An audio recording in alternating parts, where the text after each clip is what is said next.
If you have ever seen an albatross fly, chances are you have seen the phenomenon our talk today is about, dynamic soaring.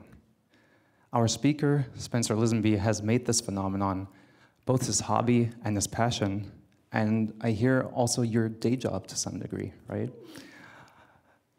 In any case, he has been taking it to new extremes ever since. Now, if you think you've heard the term dynamic soaring at a big tech day before, you're absolutely right. Spencer was actually here in 2017, and his collaborator, Dirk Pflug, was here in 2022. And actually last year, we had Matthias Larouturou here from McGill University, and he was talking about applications of dynamic soaring to the word we all love, space travel. Now, I think it's fair to say dynamic soaring is becoming a real classic here at Big Tech Day, and rightly so. I mean, how often do you get to learn how to use just the wind to accelerate an unmotorized airplane to velocities of up to 564 miles per hour? That's 908 kilometers per hour. And it's not just that Spencer has set the world record once. No, he set it 17 times so far. And it looks like he isn't stopping there. He's really pushing it to the limits. So, Spencer, it's a real pleasure to have you here today again. And I'm very much looking forward to hearing what you've got in store for us this time.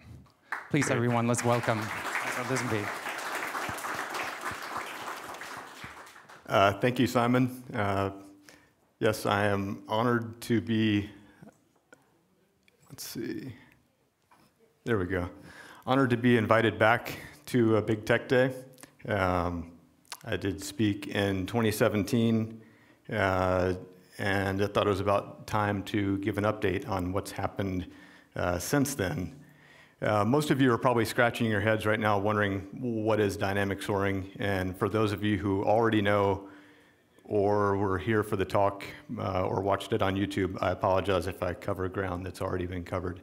But I think everyone else can appreciate that dynamic soaring is a pretty foreign term unless you have a personal experience with it. So with dynamic soaring, it basically amounts to, for me, flying a radio-controlled glider and using the wind over mountaintops to accelerate this glider to some pretty phenomenal speeds.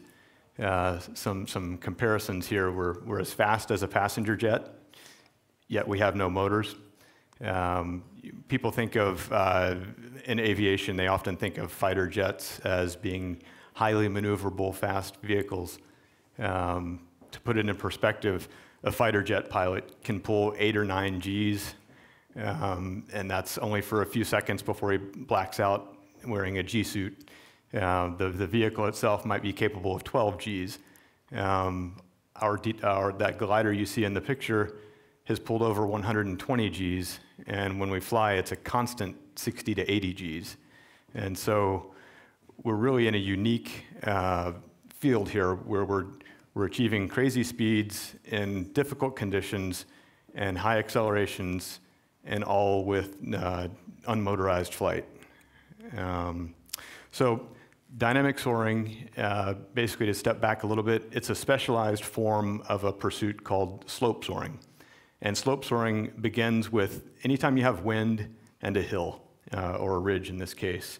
So you see the wind is deflected upwards by the ridge, and then we have this pocket of still air or slightly turbulent air behind the ridge. And if we zoom in on the front of the ridge, you can see that the wind has this vertical component to it because it's been deflected upwards by the ridge. And as long as the vertical component of the wind is greater than the sink rate of the glider, we can fly a non-motorized airplane or a glider back and forth along this slope indefinitely with no motors. But what happens if you, by accident, allow your glider to drift downwind of the ridge? This is what we call the danger zone, and it's called that because if you look at the streamlines of the wind here, they've lost that vertical component that was enabling us to stay aloft in the front. And so if you find yourself back here and you didn't mean to be back there, you're probably going to watch your glider slowly descend and drift downwind until it crashes into the backside of the hill. But if you instead, you climb very high on the front side, get the glider as high above the hill as you can, and then dive down behind the hill into this pocket of still air behind the ridge, and then turn quickly and approach the wind again, and then you do it over and over and over again, well, that's exactly what dynamic soaring looks like with a RC glider. And there's a lot of ways to people try to process how does it work and why does it work. The first way I'd like to present it is just by tracking the airspeed in blue and the ground speed in green that the glider experiences throughout this circular orbit into the wind and then into the still air behind. So if we look at, we're coming out of the bottom turn here, and before I'm going to call this the shear layer. That's the narrow wedge of air between the wind above and the still air below. It's just a turbulent slice of air there that we have to cross through if we want to cycle from one air mass to the other. So when we're in the backside of the ridge, the airspeed and ground speed match because there's no wind. They're the same. But once we cross the shear layer, we're going to experience an instantaneous increase in airspeed. Whatever the wind is blowing, let's say it's blowing 50 miles per hour, the airplane or the glider will perceive an instantaneous increase in airspeed of 50 miles per hour. So we'll take that airspeed increase and we'll complete this 180-degree turn across the top of the circuit here. And while we're making this turn, it's important to note that the glider has its belly facing the wind. And this is kind of where the magic happens in dynamic soaring. This is where we extract energy from the wind. We'll get into an explanation of that in a minute, but by the time we finish this top turn, this wind to the belly of the glider has actually created thrust, and it's allowed us to accelerate our glider to a higher ground speed than we started with.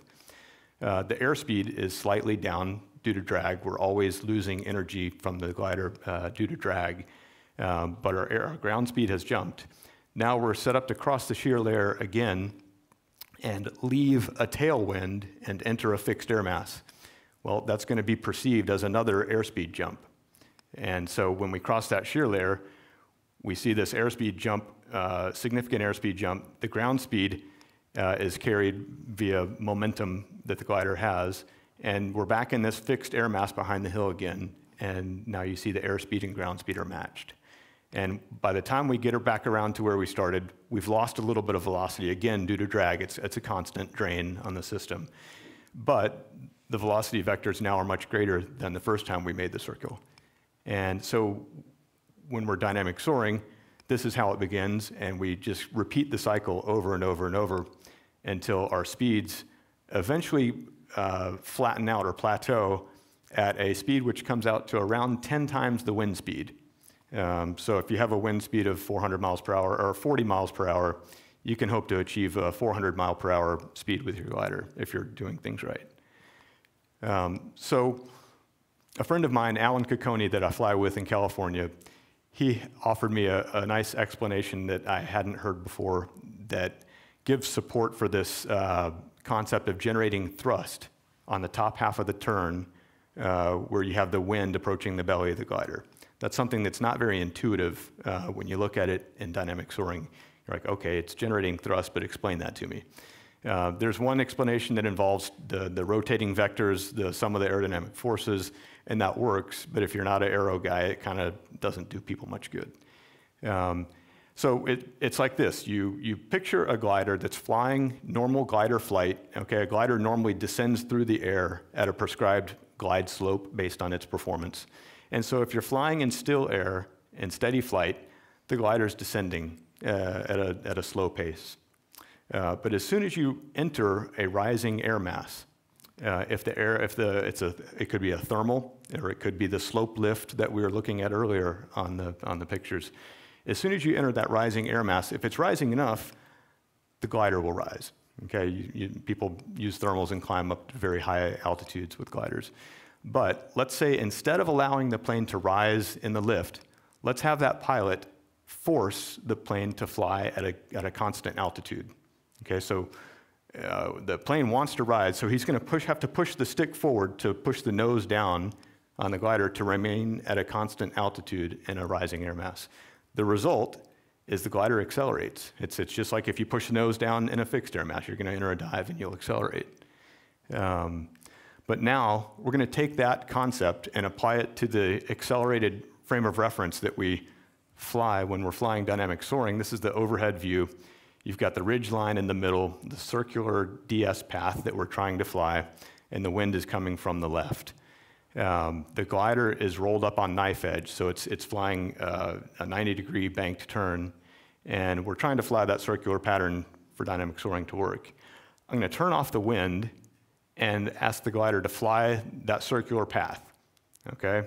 He pulls back on the elevator stick and he pulls a circle and he flies, commands a circle, and he gets a perfect circle because there's no wind to cause any difference. Now, if I turn on the wind and give the pilot the same instructions, I want him to fly exactly what he just did, but now we've got wind approaching the belly of the plane. And you can see what happens. It doesn't fly the circular path. It gets blown downwind. But now, just like when we looked at the glider flying along in still air, entering rising air, it had wind to the belly of the glider, and when he held a constant path, he accelerated. We're going to do the same thing here, but we're going to have to tell that pilot, don't allow yourself to get blown off course. I want you to fly that perfect circular path. And when he does that, you can see that by flying, he gets the wind to the belly again, and he accelerates. It's same concept that applied when you fly through rising air and you don't allow the glider to rise. This is the same concept. And so this was a new concept that was discovered by a guy named Joe Wirtz in around year 2000. And it kind of changed things for RC glider enthusiasts. It enabled speeds that were much, much higher than anything before. And so it spawned this whole new arena of competition, basically an informal international competition to see who can design and pilot, or build and pilot the fastest RC glider in the world. And this is a we've kept track over time graph of the record speed since the year 2000. And this is the way the graph looked in 2017 when I gave my last presentation here 7 years ago. You notice we started below 200 miles per hour on the left there, and things climbed somewhat steadily, but they kind of pinched up around 300 miles per hour. And that's an artifact of having poor radar gun technology available to us. We use radar guns to measure the speeds of the gliders because it's something that everybody can get. And it's a ground speed, not an air speed, so it's more consistent between people trying to compete with each other. At the time, the radar guns we had were only good to 300 miles per hour. They were designed for cars and baseballs. Okay, so things kind of got packed up there where we couldn't break through. And I worked with a couple of different radar gun companies, and they each produced a gun that would allow higher speeds to be read. I think we're up to, we can read up to like 850 miles an hour now, so we're safe for some time. But that allowed the steep climb that you see right there, where we jumped up rapidly, and things climbed steadily until we hit that 500 mile per hour mark, and things flattened out again. And since then, I've been able to set 3 new world records. The first was about a year after the presentation in 2017. That was a nice jump up to 545. And then it took 3 more years just to get only 3 more miles per hour. Got a lot of work for not much results. And then the latest record speed of 564 miles per hour was set about a year and a half ago. And yeah, that's, I think it's 907 kilometers per hour, something like that. So I thought we could watch the videos of those last 3 record flights.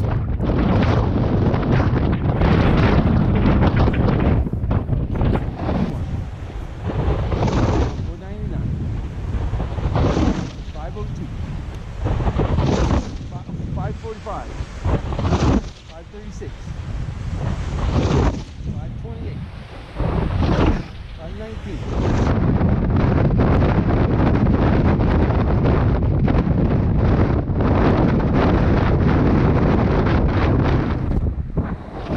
500. 509. 519. 535. 520. 517. 530. 524. 548. 540. 544. 529.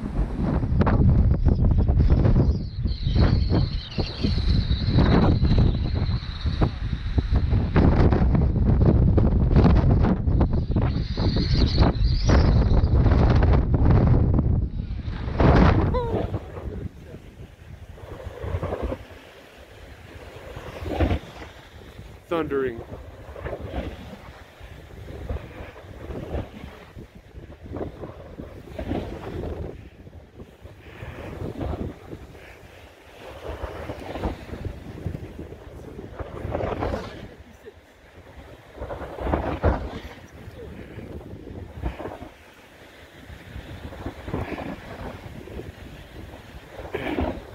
This is crazy.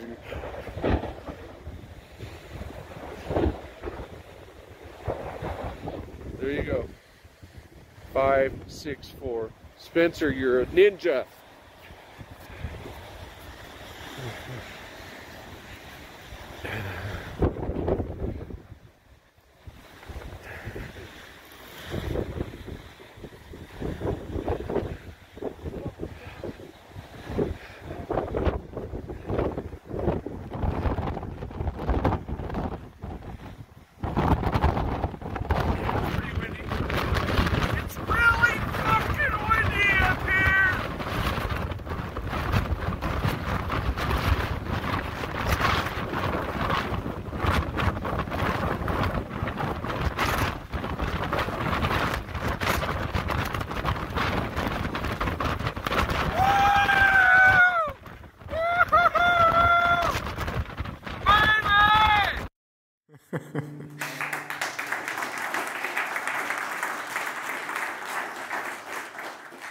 So you can see we do get pretty excited up on the hill when the conditions get right. May have been a couple years until we get these conditions. And just to get the plane back on the ground when the winds are blowing 60 miles per hour, you feel like it's a gift to have been able to land without damage.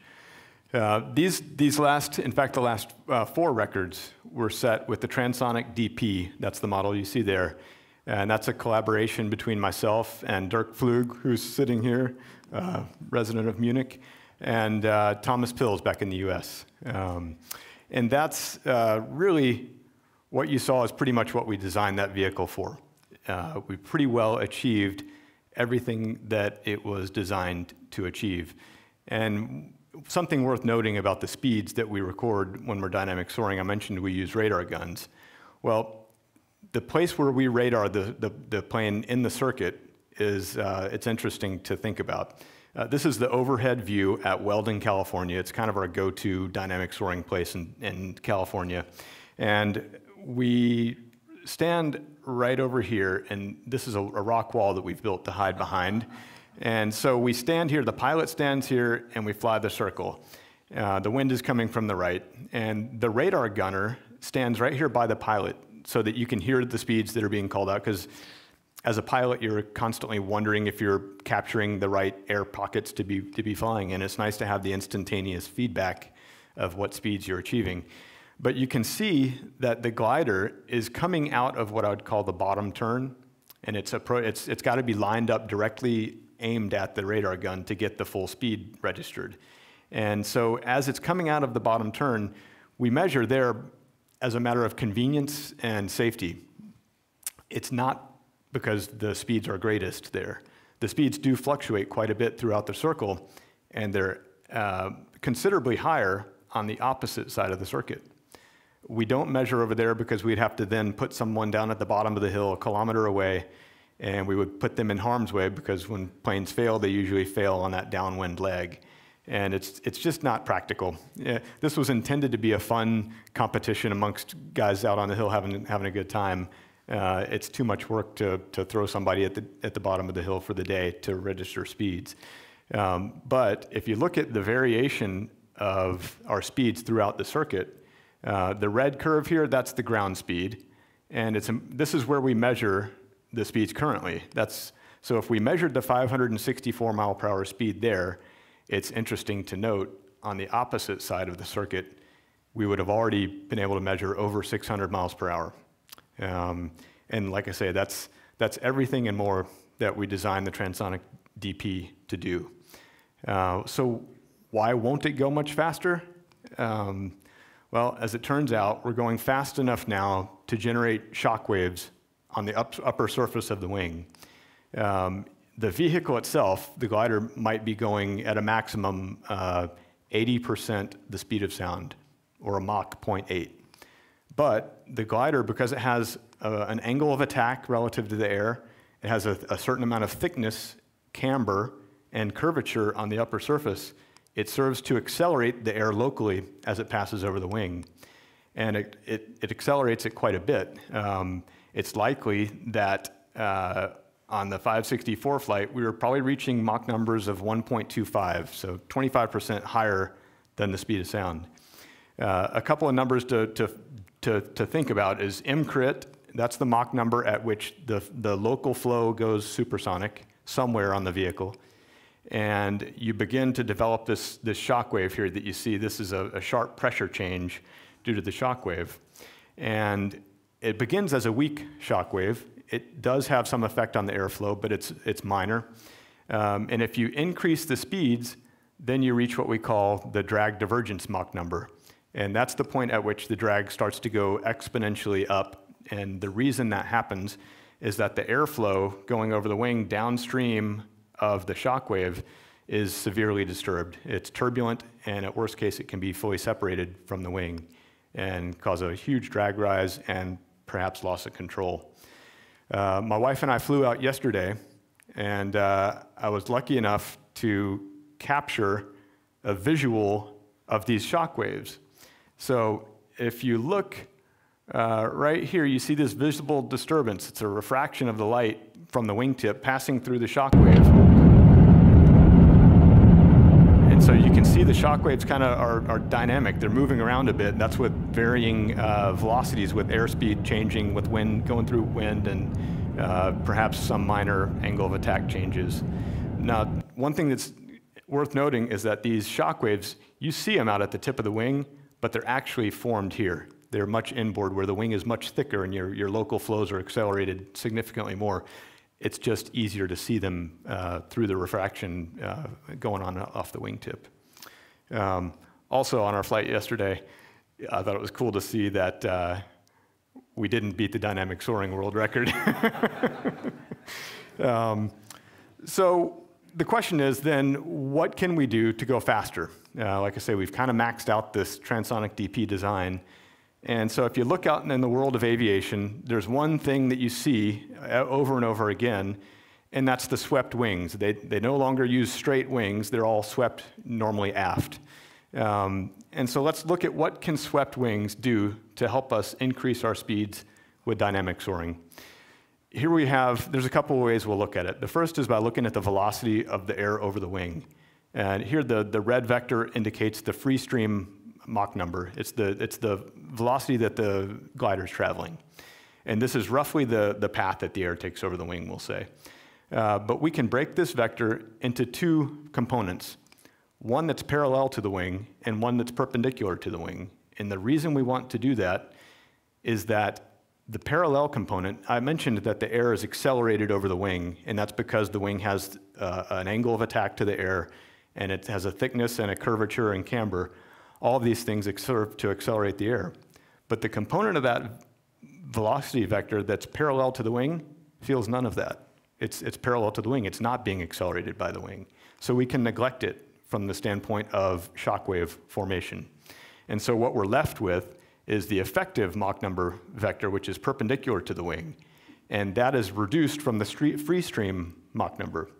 by the cosine of the sweep angle. So the more you sweep the wings, the lower the effective Mach number. That means you don't experience the drag rise yet. That'll happen at a higher Mach number. So that's one way of looking at how sweeping the wings allows you to achieve higher speeds before you experience that large drag rise. Another way of looking at it is the thickness ratio of the wing. This graph shows that as you go out the x-axis here and increase the thickness, the drag divergence Mach number comes down to lower numbers. And that's a bad thing. The drag divergence Mach number, that's where the drag rise happens exponentially. We want to push that higher, and that will allow us to achieve higher speeds. So that would suggest that we move in on the x-axis and go to thinner wings. But we're already stuck there. The flight loads on the wings at the speeds we're flying at, with the 120 Gs and nearly 600 miles an hour, we can't build thinner wings. It's beyond the structural limitations of the materials we have to work with. And so we resort to sweeping the wings. And I'll show you how sweeping the wings can change that, can help you. So we have a hypothetical wing here, and this is just a random airfoil. The thickness ratio is 15%. Now, if we sweep this wing, you see that the thickness of the airfoil is the same, but the length has increased slightly. We sweep it a little further, and you can start to really see the effect of this sweep. It's making a much thinner airfoil. The path that the air sees flowing over this swept wing is much thinner. In fact, the thickness ratio is cut in half from what it was originally. That pushes the drag divergence Mach number higher, or we have a lower effective Mach number. And so that's how sweeping the wings can allow us to achieve higher speeds with dynamic soaring. But if we think about our example here of swept wings in the modern aviation world, you'll see one other thing in this photo that we clearly don't have, and that's jet engines that put out 100,000 pounds of thrust. In dynamic soaring, we're limited to generating the thrust only through the efficient use of our wings. And so we must rely on keeping the wings efficient. And sweeping the wings, as it turns out, does bad things for efficiency at lower speeds. So if we look at this hypothetical wing, AR, that stands for aspect ratio, and it's just a description of how long and skinny the wing is. The longer and skinnier the wing, the lower the induced drag. I don't want to get too far off into the weeds, but let's just say that you want as high of an aspect ratio as you can for maximum efficiency. So here we have an unswept wing that's got a 5-to-1 aspect ratio. It's low, but with sweep, you see it gets worse. We sweep the wing, and the area is the same, but the span has been cut in half. And so the aspect ratio is now down to a fraction of what it was before. So this wing, for instance, would experience gobs of induced drag because of the low aspect ratio. So the bottom line is, with dynamic soaring, sure, you can use sweep to help you achieve higher speeds, but you only want to use enough sweep to achieve your speed goal. And we had to decide on a goal for our design, and 620 miles per hour is our design goal. 1,000 kilometers. I'll really be happy if we get anything over 600 miles per hour on the gun where we measure currently. So with that goal in mind, we went to work on the design. And this is the design we ended up with. It's basically the Transonic DP, but with everything redesigned for a higher speed goal. And you can see that in the swept wings. What you can't see is all the optimization of the wing that Dirk Flug worked on. It's the same span as the Transonic DP, and yeah, that's the design. And this is where things stood for quite some time. In fact, we had this design completed long before the 564 mile per hour speed was set. The reason it sat like this is that it's a pretty daunting task to go from the digital rendering to building the molds, or designing the molds, machining the molds, making the parts, installing the gear, and fine-tuning the airframing, getting all the testing done and getting it in the air, and then trying to set a world record. But that's when this guy stepped in. This is Henrik of TNG out on his catamaran, his foiled catamaran. And Henrik offered extremely generous financial support for the project to help us get further down the road with this thing, and allowed me to take time off from work to pursue this and push it further down the road. So thank you very much, Henrik. It made a big difference. So with the support from TNG, I got busy immediately with machining the molds. These airframes are all molded from carbon fiber. And so I wanted to... You're saying machining, and it sounds like, oh, you're machining the molds. How the hell are you building these molds? They're all laid out on the CNC machine in my shop. And it's a very precise machine, and it's been a steep learning curve for me to figure it out. But I made the molds 3 different ways for this project to get more experience with different materials. The wingtips were the first molds I made, and they're made from a countertop material called corian. You've probably seen it in a kitchen somewhere. We like it because it's readily available and it's cheap. It machines very well, and you can sand it and polish it to a very nice mirror finish without using any surfacing products. And so it works great that way. The only downside is sometimes we like to make our parts from prepreg carbon, which is a carbon material with the epoxy already impregnated into it. You put the parts under vacuum and put them in an oven and cook them at high temperatures. Well, the corian molds cannot withstand the high temperatures, so that's the only downside of the corian. The next molds I made were the center panel molds. It's a 3-piece wing, and this is the center panel. And I made those from a higher temperature tooling board that can survive 300 Fahrenheit. The prepregs cure at 250 Fahrenheit, so that's a good fit. The only downside of this material is that it's a bit porous, and you can't get the surface quality that you need for molding laminar flow wings like we need. We need everything to be Class A finish, mirror smooth. So you have to apply this black coating that you see on top of the molds. It's called Duratec. It's a polyester primer. And normally people will machine the molds, they'll apply the Duratec, and then they sand and polish, and it looks good. But by the time you've added, a millimeter or 2 of this Duratec surfacing product, you don't have the surface that you thought you had. You've machined a nice surface, but then you kind of lose that integrity with the surfacing product. Since I have the machine in my shop, I was able to machine the molds and then leave the molds on the table, apply the Duratec, let it cure, and then machine the molds once more, just machining through the Duratec. And that allowed me to do only very minor sanding and polishing after that step. And so the surface that I wanted is the surface that I got. And it's perfectly smooth mirror finish. So that was a good experience to get with that material. For the center panel, or for the fuselage molds, the ones down at the bottom here, those I went with my old standby. It's 7075 aluminum, and I like it because it machines like butter. It polishes up and sands very nicely to a mirror finish, and you don't have to add a surfacing product. You get exactly what you machined, and it's high temperature stable. You can use it with prepregs. So I didn't have to make molds for the horizontal stabilizer. That's the one part that we reused from the Transonic DP. So with the molds completed, I got in the shop and I drafted my 2 sons to come in and help me with the construction of the airframe. And this is the first, well, as it turns out, we finished the molds at a time of year where California doesn't really have strong wind.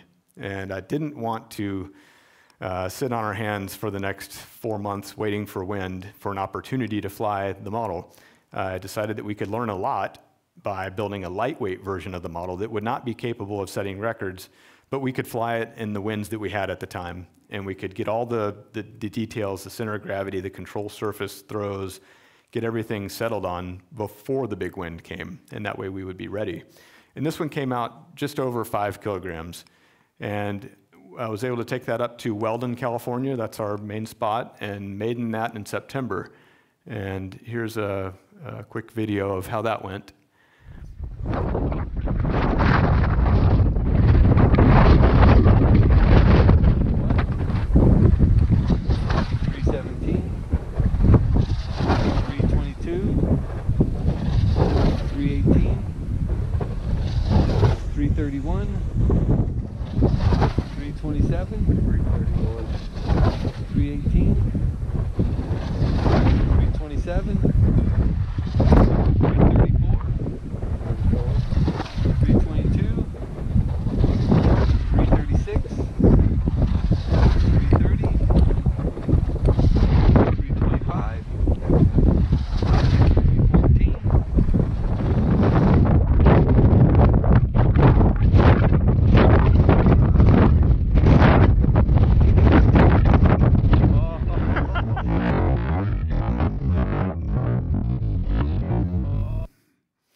So yeah, the landing on these things is often the most scariest part because the turbulent air near the hill, and sometimes you get rolled, and sometimes it drops out and hurts itself. But that was, I think, the best landing I've ever had on a dynamic soaring glider.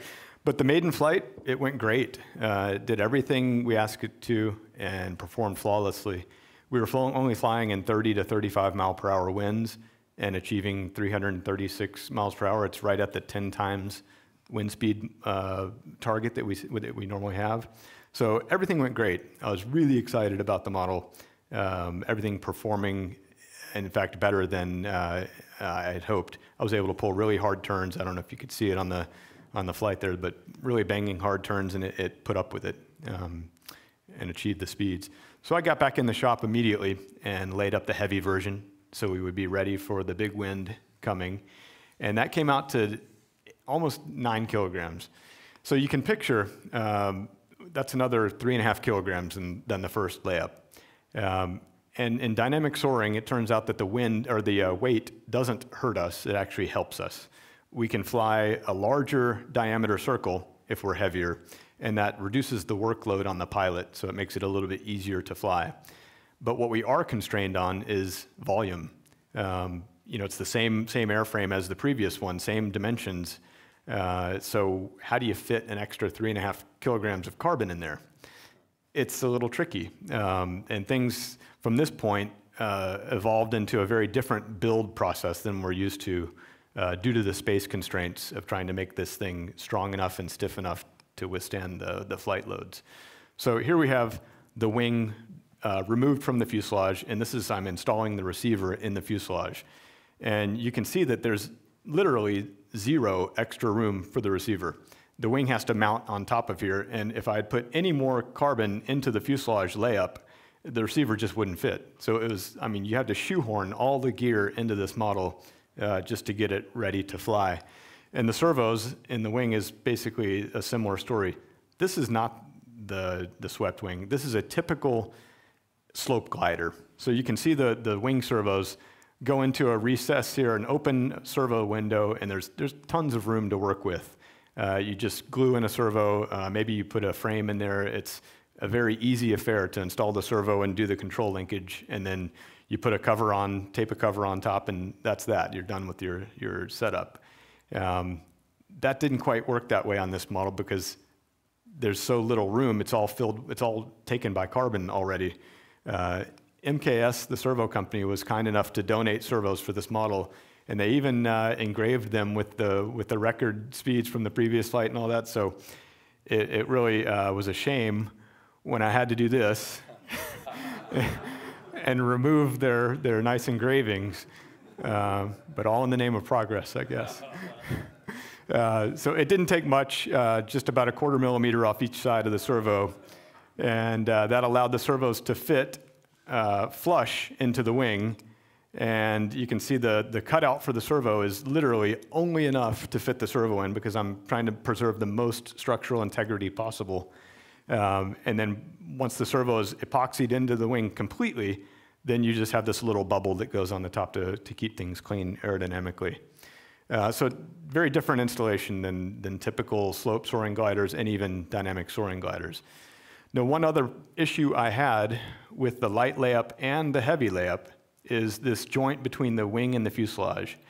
I'm bending down on the fuselage right now, simulating what happens when these high G loads are applied to the fuselage. And you can see the gap between the wing and the fuselage grows under load. And that causes control problems. It's not good.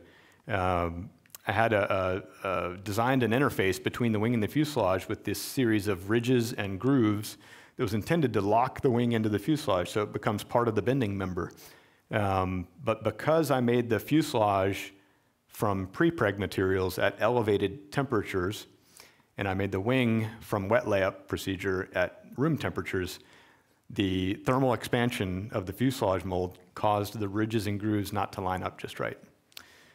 So at this point, I didn't have many options. I had to fix it, and so that I resorted to permanently gluing the center panel to the fuselage. It's not the best thing from a transportation standpoint, but I was able to put carbon across the joint there that was giving me the flex problem, and it worked. I did have to machine some special brackets to mount the rig into the back of my truck, but it fit, and everything worked great. Over the next 3 months, I think I took the plane to the hill 5 different occasions, and we never got the wind that we were hoping for. For this heavier version, we'd need about 65, maybe 60, 65 miles per hour of wind to potentially set a new world record. We just didn't get that. And so when it gets close, we bring it to the hill just in case, because the forecasters are never spot on. But in April of this year, we got this forecast a few days out, and it looked promising. You see at the bottom here, we've got forecast for 60 mile per hour winds in the afternoon. And then as we got closer to the day, the forecast kind of fizzled a bit. Still had promise, you never know, like I say. And then the day of, it was about the same, but maybe a little colder. And so we loaded up and went out to Bird Spring Pass, where the previous record was set. And it was a beautiful day. Things were starting to come together. We measured gusts to 55 miles per hour, so we're getting close. But it didn't look like it was going to get any windier. So we decided, okay, let's go ahead and throw it. And maybe we don't get a chance to break a new record today, but at least we get a chance to fly this heavy version and make sure I like the way everything's behaving. And this is the point where I'd like to be able to click the button here and show you guys the video of it going 620 miles an hour, setting a new world record and landing unharmed. That didn't happen.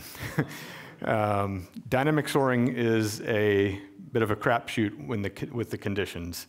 Sometimes when you dive the plane into the backside, it's very smooth. The plane accelerates quickly. It goes where you point it, and everything works, and you can build speed rapidly. Other times when you dive in, it's pretty often that the backside is not smooth, it's turbulent, and it's not producing the acceleration that we're looking for. And you're lucky in those cases just to make it back out to the front side without crashing the plane on the back. When I dove in, it was the bad version. I was able to make, I think, 4 or 5 circuits and never built speed. And on the last circuit, I was caught down at the bottom turn with too little airspeed, and I didn't make it out. So that's what happened, and it was pretty heartbreaking. A lot of work for not a lot of result. So I took my lumps. I was very frustrated, but not discouraged. I didn't get to learn much from this flight other than to be patient when it comes to choosing when to fly and when not to fly.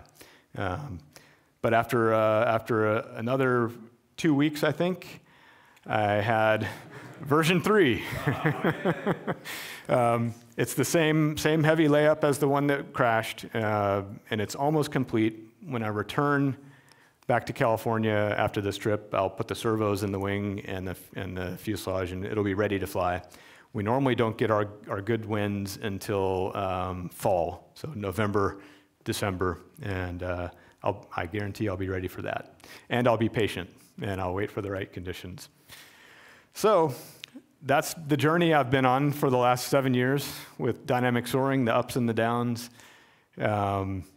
If anybody has any questions about dynamic soaring in general or what I'm doing with it more specifically, I'd be happy to take any questions.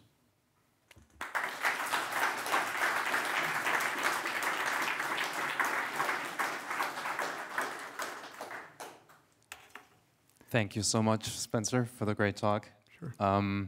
I'm really crossing all my fingers for the fall. I'll take it. And I see we have a number of questions. Let's start here. Hi. So first of all, thank you for this crazy update. It's just crazy to see. I have so many questions, but I stick to the first one.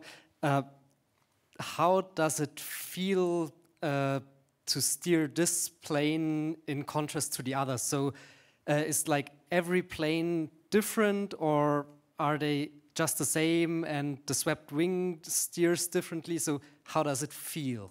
That's a great question. Theoretically, there are differences between every plane. Even two models from the same set of molds with minor differences in center of gravity or servo throws, they can all behave a little bit differently. But I was pleased to find that at least the lightweight version, that's the only one I have enough experience with to comment on. The lightweight version flew very nicely. It flew very similarly to the previous Transonic DP. And the only thing that's weird about it is the visual. You know, I've been doing this for a number of years, and I've become accustomed to what it's supposed to look like coming up out of the bottom turn when it's coming at me and I'm trying to line it up for the radar gun. It's weird looking at the swept wings. It just doesn't seem right. I know it is right.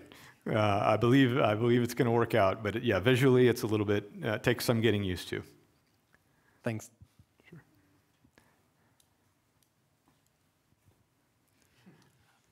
Yes, thank you very much for the very nice talk. You showed some pictures and the story about having the receiver in the middle part accessible from the top, where you had to glue the wing over, basically. Sure. Is there a particular reason why not to mount a receiver from the bottom of the plane? Yes, another good question. Everything comes down to compromises, and usually it's either structural compromises or aerodynamic compromises or convenience compromises. I wouldn't want to sacrifice the bottom of the fuselage because we're in serious compression there from the G loads, and so I wouldn't want to have an access door violate what we'll call the spar cap of the bottom of the fuselage. The top where the wing is, it's been designed so that the wing can take the structural loads, bending loads, and so having an opening in the top of the fuselage is not so detrimental. The other thing is that you can't see it because I used, at least in this version, I used a black fiberglass prepreg for the nose of the fuselage. Normally we use just white fiberglass, and you can see visibly where the carbon has been omitted. And the reason we do that is because the antennas of the receiver the RF signal is blocked by carbon fiber. And we need carbon pretty much everywhere. The nose of the plane is the only place we can kind of get away with it. And so the receiver has to be in at least a position where the antennas can run to the nose of the plane and get the signal out. Those were the factors that led to putting it where it is. And there's no access hatch or anything like that. Again, I didn't want to sacrifice the structure of the nose where it's not reinforced by the wing. So I hope that answers the question of why that had to go there.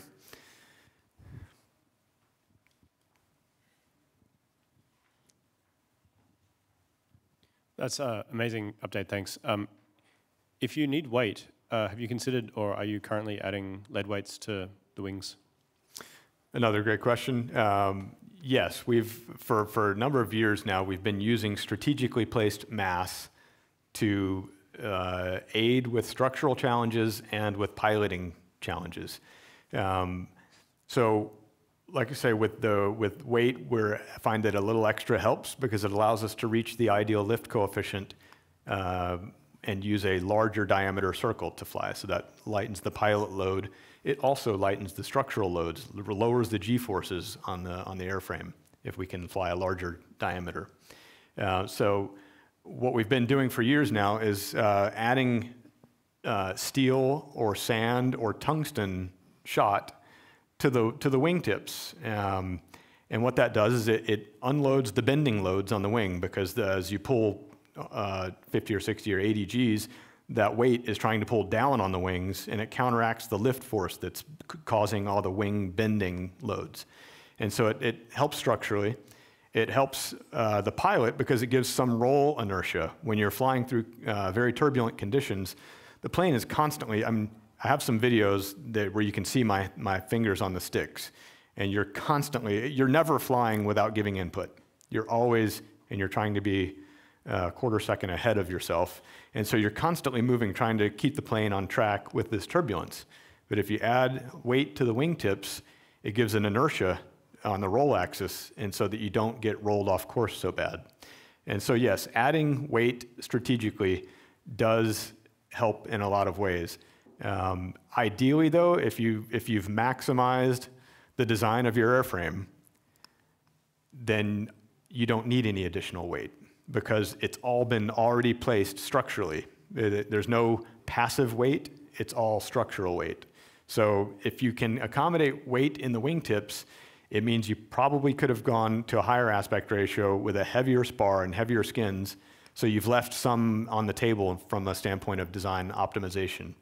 I've kind of hedged my bets on this one. We are not 110% optimized, so this one uses steel wing joiners here instead of carbon. And that gives a little bit of the roll inertia that we're looking for and a little bit of the span loading to help with stresses. But it doesn't have any other strategic masses placed.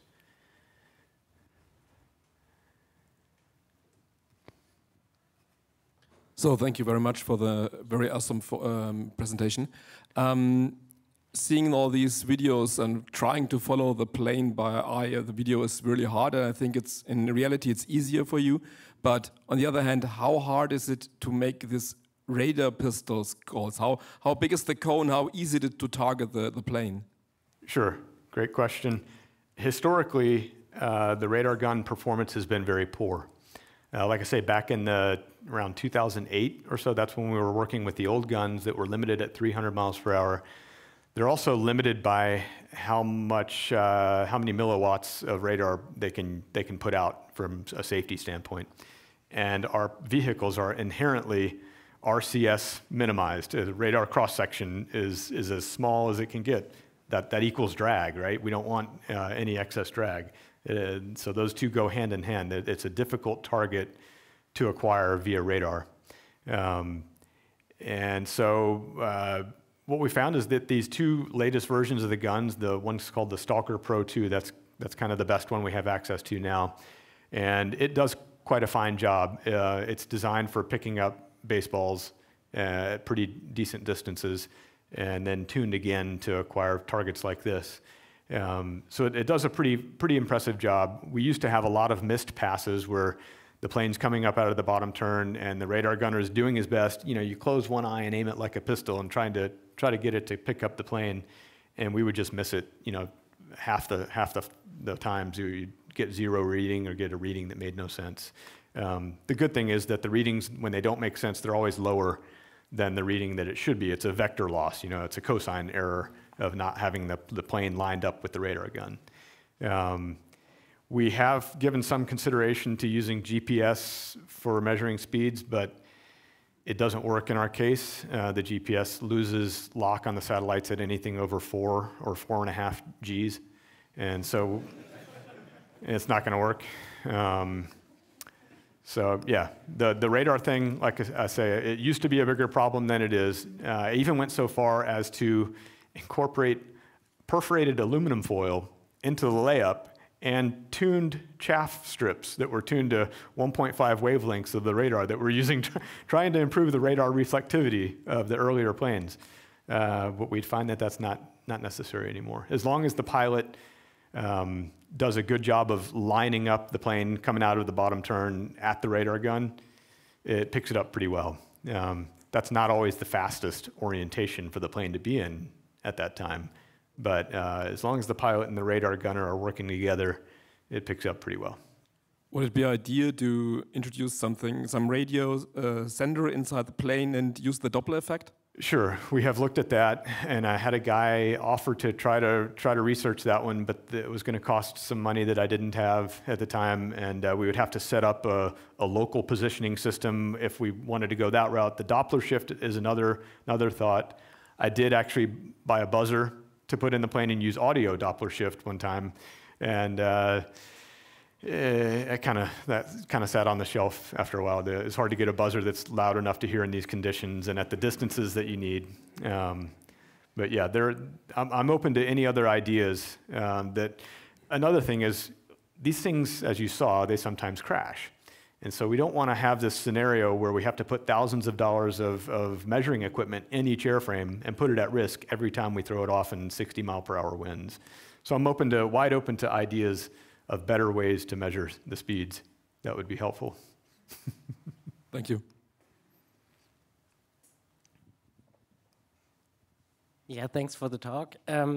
You were talking about the technical details of it a lot, but I was wondering how big do you think is the potential for improving on the meteorological conditions? Because first, I'm wondering, how do you know where you have the strongest wind gradients exactly over the ridge? And then also, if you compare it to manned gliding records that were set, typically in the last, I would say, like 15 years, it was due to going to other locations, like higher mountains. And I can also imagine that if you were doing your flights in higher density altitudes, that would probably also reduce the Mach problem a bit. So have you thought about this, going to really mountainous areas and doing it there? I think about it every night when I go to sleep. My wife says I have a little bit of OCD when it comes to dynamic soaring, and I have to agree. No kidding, I spend hours using a combination of Google Earth and the Windy app.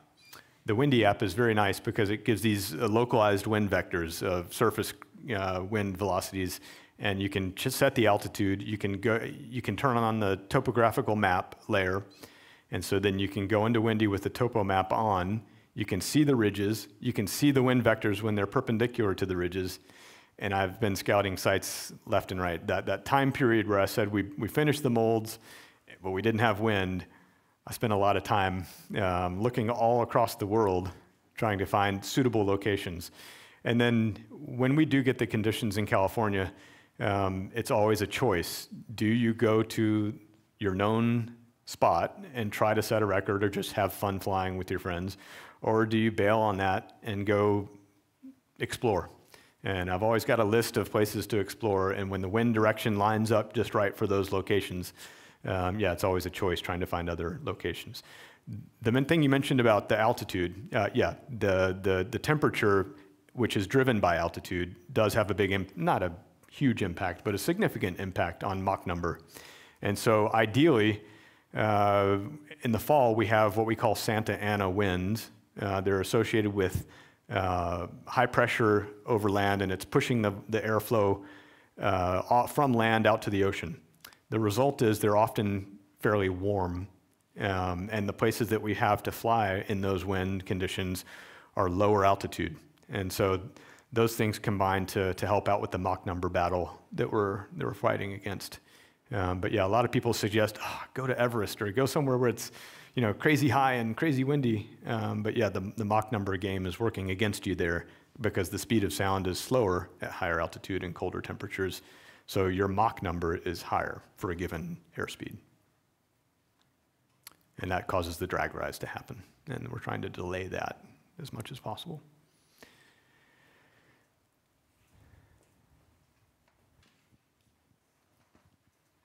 First, thank you for the talk. That was really inspiring. I was just wondering, is there a kind of similar contest among manned gliders that use the same effect? Maybe not at that G level? There was, but they're all dead. There's been a number of attempts to use dynamic soaring for manned gliders, and as you can imagine, it looks a lot different than what we're doing. Generally, it can be used, I would say, primarily in cross-country soaring, where the goal is to travel long distances with an unpowered glider. And it would involve encountering air masses with different velocities and knowing when to push and when to pull so that you can get that thrust from the belly of the glider, the effect, and basically catapult yourself to the next thermal where you can climb and then run again. So yeah, it is used that way. It's difficult though. It's not, we're working with air currents that you can't see. And when we're doing our thing, we're near ground level, dealing with ridges that don't move. The wind direction is constantly changing, and the turbulence that's happening over the ridge is constantly changing. But we at least know generally where the shear effect should be. When you're in a manned glider, it's more nebulous. And so to find these locations, you know when you're in lift, and you know when you're in sink, but it's hard to know exactly where that line of demarcation is and how to effectively use it to gain speed or travel with. Okay, thank you. Thank you.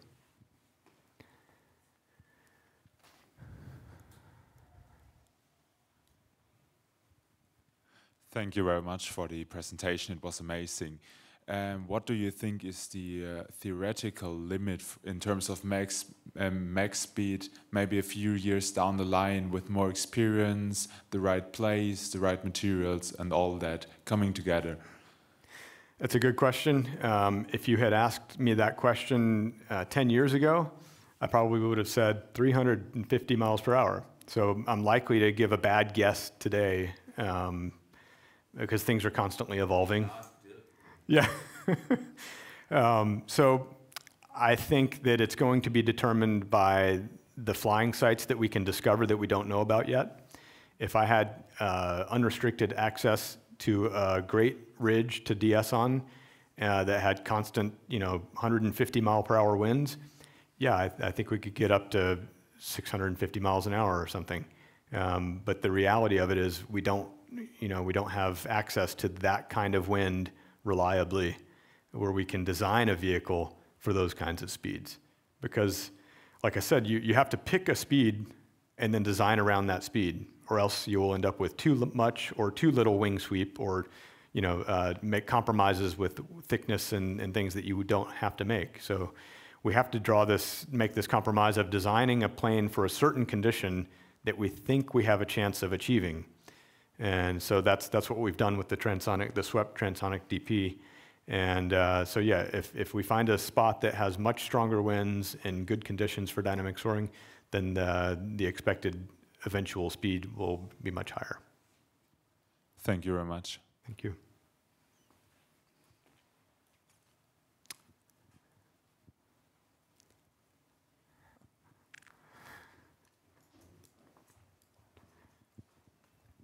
I have a question regarding the sound, because humans are still, artificial intelligence or whatever, they're still very perceptive, and especially the human ear is very good. And now you have a different wing shape. Does it create a different sound, or can you hear these kind of strange Mach numbers or these kind of turbulences or shock waves forming? I mean, you showed us that you were actually able to photograph them from a regular plane window, but can you hear them? I could not hear them. You can imagine the environment where we're flying is pretty chaotic. You could hear a lot of the mic muffled by the wind and such. It's not that bad in real life with your ears, but there is a lot of ambient noise from the wind, and the plane does make a really loud noise. In fact, I always tell people that have not seen dynamic soaring in person that that's the main reason to go see it in person, is to stand on the ridge. And if you've ever been to a rock concert, standing in front of a big speaker with bass, you feel the percussion hit you in the chest. And the glider does the same thing. When it crosses the shear layer, going down and then back up again, each time it crosses the shear layer, it makes a loud whomp sound. It sounds like a giant sail on a huge sailboat coming taut in the wind suddenly. And it sounds like it's just ripping the air apart. It's really impressive. So the sound is a big part of it. When I flew the swept wing, I didn't notice a big difference. It was quiet, but like I say, at the 35 mile per hour winds we were flying at and the 336 mile per hour flight, it wasn't generating any abnormal sounds, but about as expected.